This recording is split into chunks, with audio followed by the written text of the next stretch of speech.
Buenos días. Vamos a comenzar la continuación del tema de análisis filogenético.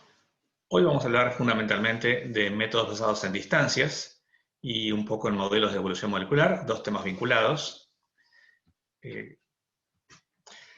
Empezamos por una comparativa muy general de algunos métodos de inferencia filogenética. En el curso hasta ahora hemos hablado fundamentalmente de parsimonia, la variante más conocida llamada máxima parsimonia, cuyo criterio de optimización es el minimizar el número de pasos o la longitud de los árboles. Ese número de pasos es aquel requerido para reconstruir la evolución de los caracteres observados, de los datos, de la manera más simple posible. La variación no observada, los cambios que pudieron haber ocurrido, pero que no se pueden observar directamente comparando los taxones y sus caracteres, no se considera. Después volveremos brevemente a este punto un poquito más adelante. Los métodos basados en distancias, como por ejemplo los de evolución mínima, o uno muy popular que vamos a utilizar como ejemplo de unión de vecinos, buscan minimizar también la cantidad de cambio, pero esa cantidad de cambio se evalúa sobre las distancias estimadas entre los taxones. Una distancia es un cálculo de diferencias observadas o estimadas que pudieron haber ocurrido en la evolución del ancestro común a dos taxones terminales. Son siempre distancias entre pares de taxones. Vamos a ver que la variación no observada entra en estas distancias o puede incorporarse y por tanto puede incorporarse al método de análisis, ¿sí? Vamos a dejar para un poquito más adelante el tema de métodos basados en inferencia estadística. Y también vamos a comentar que hay otros métodos que no caen con comodidad en estas tres grandes clases, y ciertamente dentro de cada clase hay varios ejemplos o enfoques que ni siquiera vamos a mencionar. Estos son algunos principales que sirven de ejemplo. Comparamos el criterio de optimización que usamos en máxima parsimonia con aquel que utilizamos en distancias. Dijimos que en el caso de las distancias buscamos minimizar la longitud o el número de pasos requerido para ajustar los caracteres al árbol.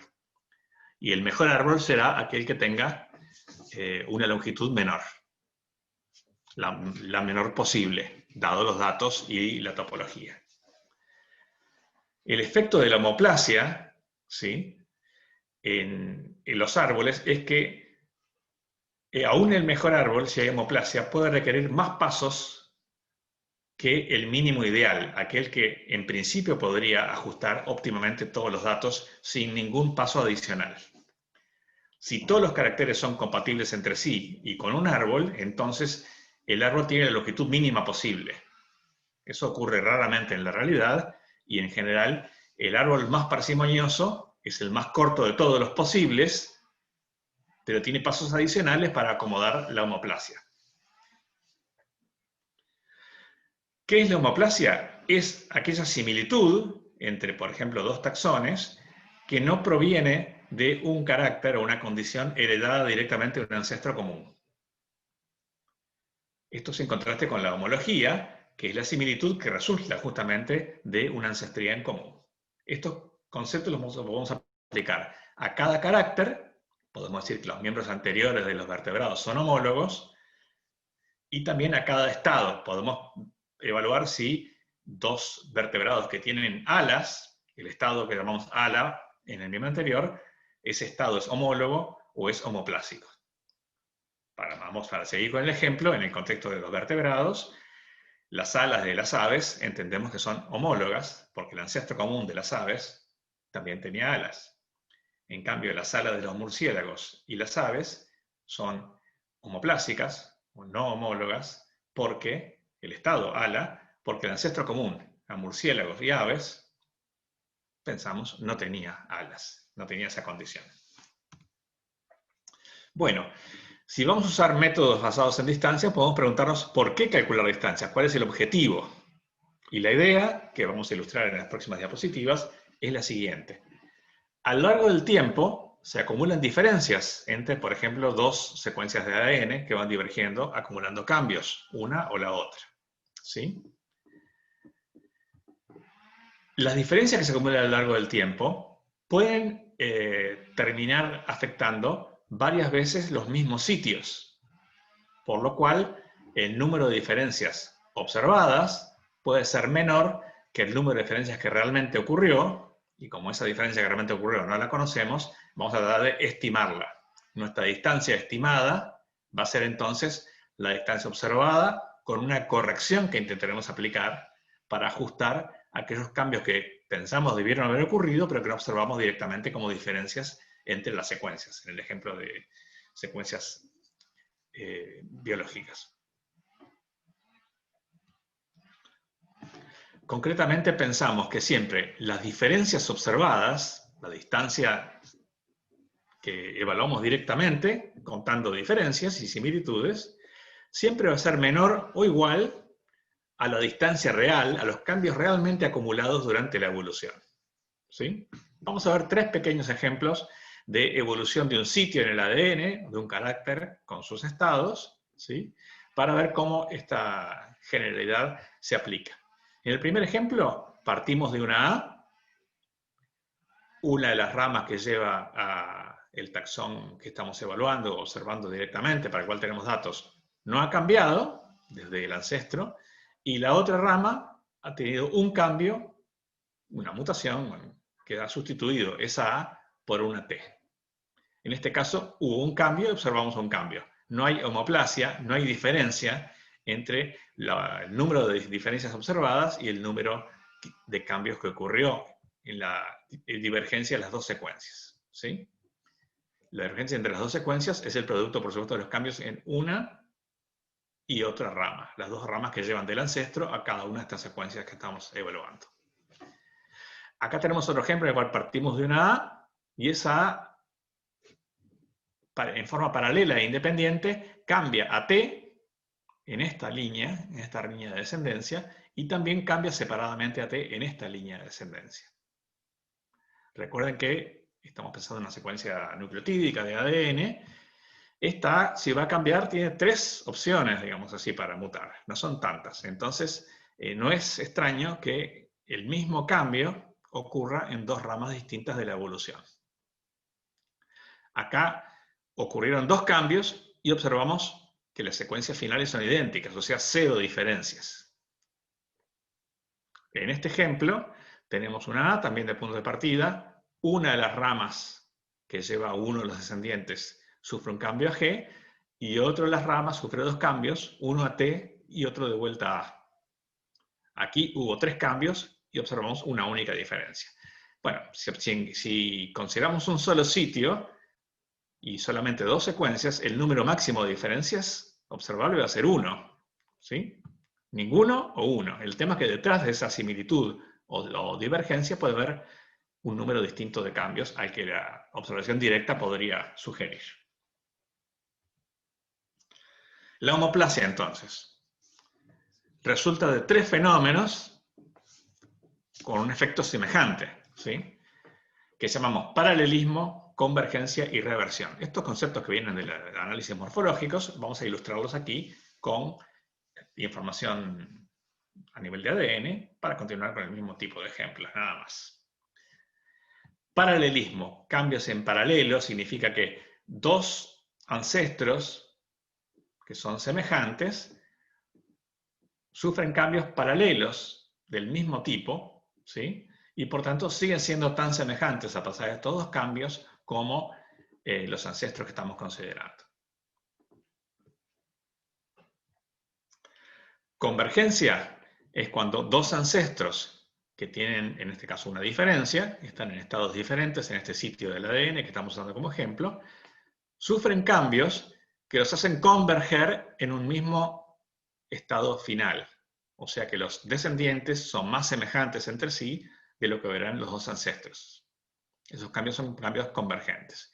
Y finalmente, la reversión es un cambio, por ejemplo, de T a A, y una reversión que revierte el carácter al estado original T.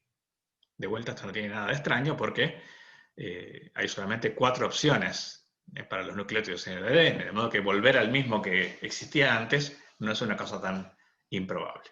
En todo caso, aquí hay una reversión que lleva a que se recupera la similitud entre las dos secuencias que se había perdido en el cambio anterior.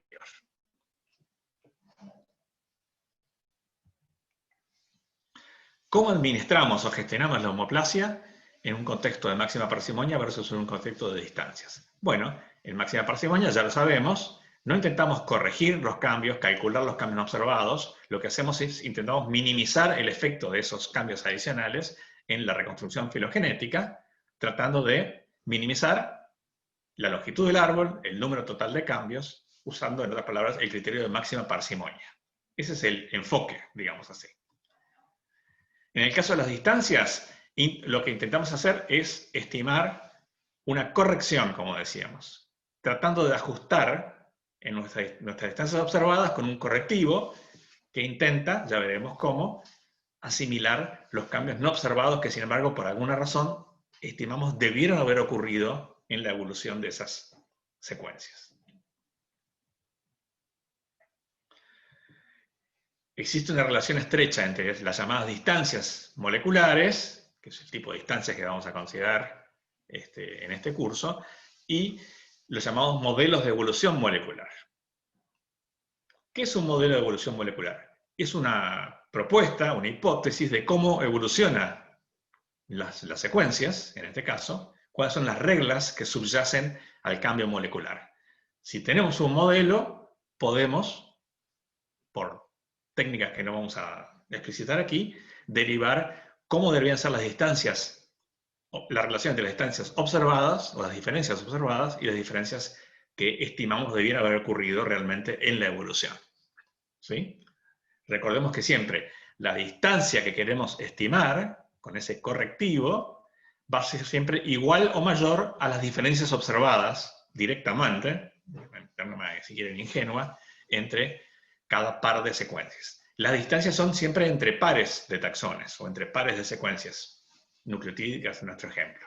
A nivel de ADN, el modelo más sencillo es el llamado modelo de Jukes y Cantor, los autores que lo propusieron, que formalizaron por primera vez la idea de que tenemos una noción de cómo podría evolucionar el ADN en ciertas condiciones. Por ejemplo, tomamos un sitio en el ADN, lo que razonamos para este sitio se aplica a todos los sitios en este modelo, y el estado inicial, el punto de partida, en una secuencia que va a posiblemente sufrir un cambio en algún momento, de una generación a la siguiente, el punto de partida es una G, una A, una T o una C.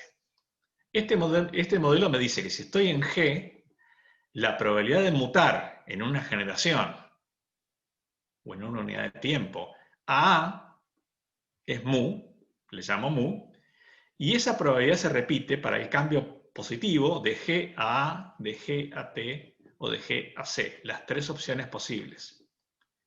Finalmente, la posibilidad de que el sitio en la siguiente generación permanezca como G, ¿sí?, o transite simplemente hacia el mismo estado en que estaba, es 1 menos la posibilidad de cambiar alguno de los otros. Quiere decir que tengo tres valores positivos que son iguales entre sí, la probabilidad de mutar a un sitio o a un estado distinto del que tengo en el momento inicial, en una generación, y la probabilidad de no mutar es simplemente 1 menos la suma de la probabilidad de mutar. Permanezco en este estado siempre que no cambie a ninguno de los otros tres posibles. Y eso se repite en toda la tabla, de modo que la tabla tiene una diagonal con valores de 1 menos 3 mu, que es la probabilidad de permanecer en el estado en el que esté, sea G, A, T o C, y fuera de la diagonal, un valor mu para cada celda, que es simplemente la posibilidad de mutar. Observen que esta matriz de transición es una matriz que siempre tiene la suma de los valores en cada fila, tiene que dar 1, porque considera todas las posibilidades, todas las probabilidades, que suman 1. ¿Sí? Esta matriz es sorprendentemente uniforme y sencilla, es el modelo más simple de evolución molecular que vamos a aplicar. Bueno, Jukes y Cantor y otros autores muestran que si conocemos el modelo de evolución molecular, en este caso representado o encapsulado en esta matriz de transición, podemos deducir una forma de calcular la distancia estimada o corregida en función de la proporción de sitios diferentes, las distancias, si quieren, observadas. ¿De acuerdo? Este factor de corrección es ese adicional en la gráfica que agregamos al valor observado. Noten en la gráfica que cuando las distancias observadas son muy pequeñas, porque ha pasado poco tiempo y se han acumulado pocos cambios, la corrección es mínima y puede ser despreciable. A medida que la divergencia aumenta, entonces la corrección es mayor y puede ameritar ser tenida en cuenta.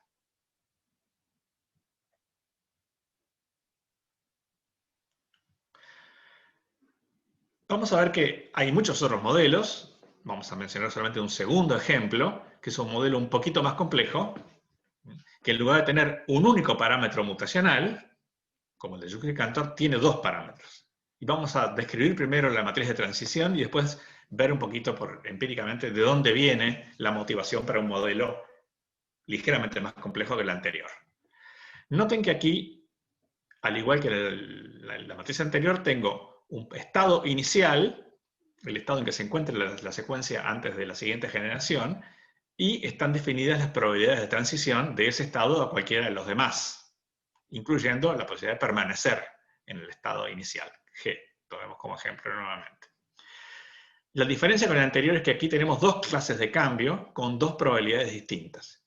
Una tasa de mutación que llamamos alfa y otra tasa de mutación que llamamos beta. Se cumple, al igual que el anterior, que los valores de la diagonal son todos idénticos y son 1 menos la suma de los valores que completan la fila en cuestión. De modo que la probabilidad marginal aquí también suma 1 en todas las filas. Ahora, ¿de dónde salen estos alfa y estos beta? Vamos a ver que provienen de lo siguiente.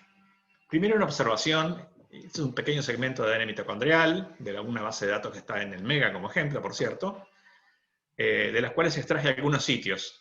Para que sepan cómo lo hice, los primeros son los sitios variables que aparecen en el orden de esa tablita de datos, y este último lo busqué un poquito más lejos en la secuencia. Los primeros 7 son tomados en orden de aparición, de esos sitios variables. Y el octavo fue buscado a medida para mostrar algo distinto. Fíjense que las diferencias observadas entre humano y chimpancé, en este caso, es una diferencia entre G y A. En este caso lo mismo. En este caso T o C. C o T, T o C, C o T, T o C. A y G son purinas, quiere decir que en los dos primeros casos lo que observamos es siempre una purina. Hay una diferencia, pero se mantiene la clase purina entre estas dos especies. Y aquí, los que están en negro, solamente negro, son T o C, o sea, son pirimidinas. Hay cambios, pero esos cambios observados, o diferencias observadas, mantienen la calidad de pirimidinas de estos sitios. Este es el único que se aparta de esa norma, porque tenemos una purina en humano, en este ejemplo, y una pirimidina en chimpancés. Los cambios, las sustituciones que respetan la clase molecular, o sea, cambios de A a G o viceversa, o de C a T o viceversa, los llamamos transiciones. Los cambios que pasan de una purina a una pirimidina o viceversa, los llamamos transversiones. Y está claro que hay una proporción fuertemente distinta, en este ejemplo, de transiciones y transversiones. Estos pocos ejemplos, estos pocos sitios, reflejan una característica general que se repite en todo ese segmento de ADN. Entonces, vamos a asignar una probabilidad de mutación a las transiciones y una probabilidad de mutación o sustitución a las transversiones. Para A o G, vamos a usar una probabilidad de sustitución alfa. ¿Sí? Acá se repite en forma simétrica, y también le vamos a aplicar la misma probabilidad para C o T, de C a T, que son cambios dentro de las pirimidinas. Y todas las demás las vamos a llamar beta. Típicamente, alfa es mucho mayor que beta. Hay mucho más probabilidades de transición que de transversión. Quiere decir que este modelo, con un parámetro más, ajusta mucho mejor a muchísimos datos empíricos de ADN, por ejemplo.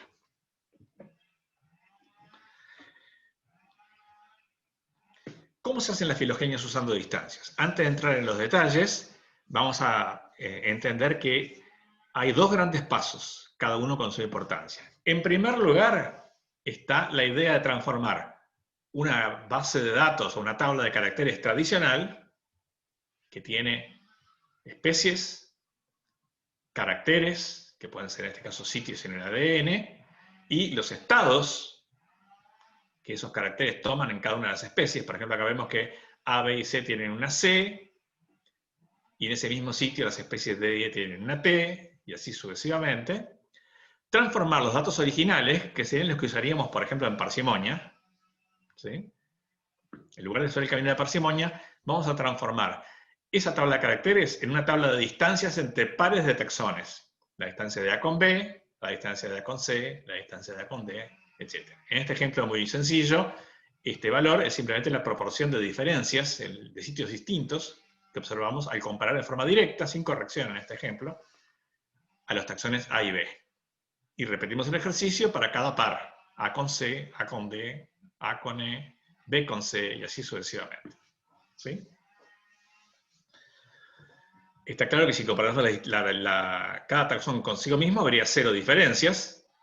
Podríamos poner un 0 en la diagonal, no cambia nada. Y está claro que las distancias son simétricas. La distancia de entre A y B es la misma que la distancia entre B y A. O sea que si quisiéramos completar la parte inferior de esta hemimatriz, lo haríamos en forma simétrica, especular, con la parte superior. O sea, ya tenemos todos los datos que necesitamos tener. Lo demás sería redundante.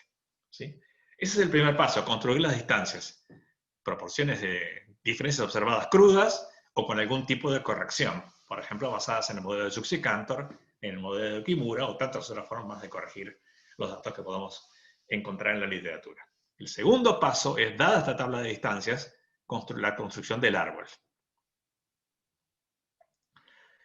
Como ejemplo de este enfoque vamos a usar un método que se llama unión de vecinos, o neighbor joining en inglés, pero vamos a hacer una breve pausa en este momento.